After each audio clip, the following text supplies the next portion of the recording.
Atul Subhash suicide मामला बहस का मुद्दा है इस वक्त देश में। पति पत्नी के संबंधों के बीच तनाव का नतीजा किस स्तर पर जा सकता है, इस पर भी चर्चा हो रही है। 498A इस कानून पर भी बहस केंद्र में। इस आत्महत्या को लेकर लोगों के जहन में तमाम सवाल खड़े हो रहे हैं। अतुल सुभाष आत्महत्या से पहले अपने वीडियो में जो बातें कहते हैं उससे लोग अंदर तक हिल गए। आखिर हमारे समाज में पुरुषों के हिस्से न्याय क्यों नहीं आ पाता, इस पर सवाल खड़ा होने लगा है और बहस होने लगी है।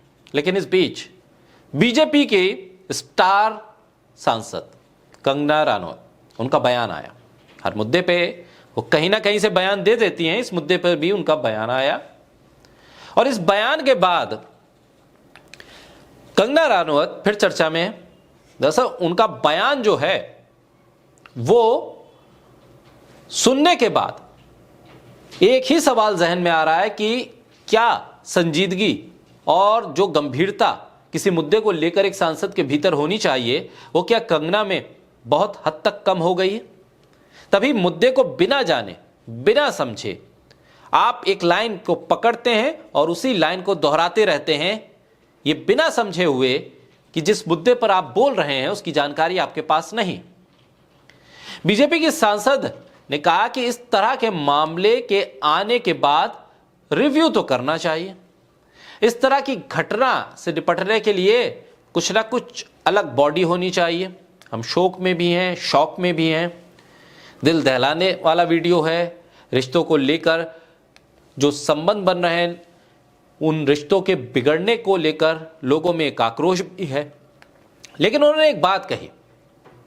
उन्होंने कहा कि 99% शादियों में पुरुष ही दोषी होते हैं और ये 99% गलत पुरुष, जब ऐसी गलतियां होती हैं, सुसाइड जैसे मामले आ जाते हैं, तो पता चलता है कि गलती किसी और की थी। कंगना का कहना है कि 99% पुरुष जो शादी करते हैं वो गलत होते हैं। अब बात यहां से उठी तो बहुत दूर तक गई।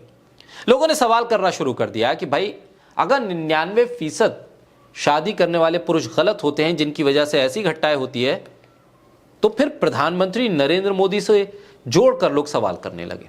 पूछने लगे कि प्रधानमंत्री नरेंद्र मोदी भी उन 99% लोगों में शामिल हैं या फिर उन 1% लोगों में शामिल हैं जो गलत नहीं होते। कंगना को कम से कम यहां पर चीजों को समझाना चाहिए था, क्योंकि कंगना रनौत जिस तरह से बयान देती हैं और उस बयान को भी किसी डायलॉग या किसी स्क्रिप्ट की तरह उसको बढ़ाती चली जाती है, खींचती चली जाती है, डेली सोप की तरह, उस पर वो मूल मुद्दे से हट जाती हैं, तब इस तरह के बयान सामने आते हैं। ये कितने गंभीर मामले हैं। एक पूरा का पूरा परिवार खत्म हो गया। लोग इस मुद्दे का हल जानना चाहते हैं। इस पूरे मामले में जो प्रताड़ित लोग हैं, जो पीड़ित लोग हैं, उनको कैसे इंसाफ मिले और ऐसी घटनाएं ना हो, तो फिर वो जो कानून है उस कानून में एक तरफा फैसला ना आए, इस पर तो केंद्र की सरकार को भी पहल करने की जरूरत थी।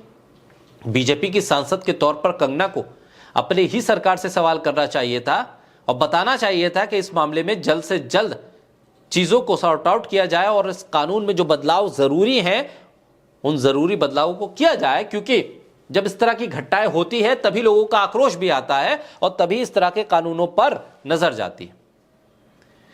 जिस व्यक्ति ने आत्महत्या की, उसकी पत्नी और ससुराल वालों पर सुसाइड के लिए उकसाने के आरोप लगे।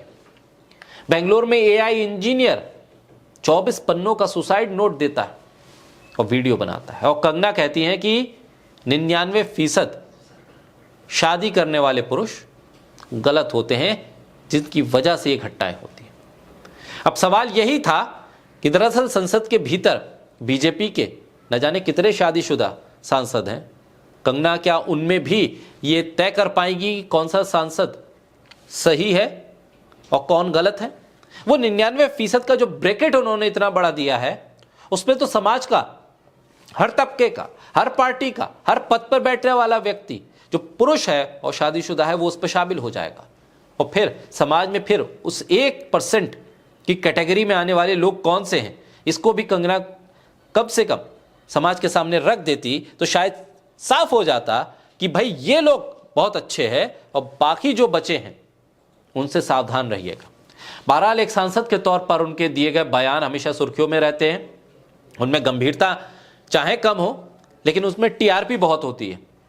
उस पर लॉजिक कम हो, लेकिन बयान बखूबी दिए जाते हैं, पूरी सफाई के साथ दिए जाते हैं, कई शब्दों का इस्तेमाल करके दिया जाता है, भरपूर स्क्रिप्टिंग के साथ दिया जाता है। लेकिन सांसद के तौर पर, एक जिम्मेदार सांसद के हैसियत से, एक सत्ताधारी पार्टी की सांसद की हैसियत से उन्हें जो सुझाव देने चाहिए थे, जिस गंभीरता से इस मुद्दे को लेना चाहिए था, शायद वो कमी खटक रही है।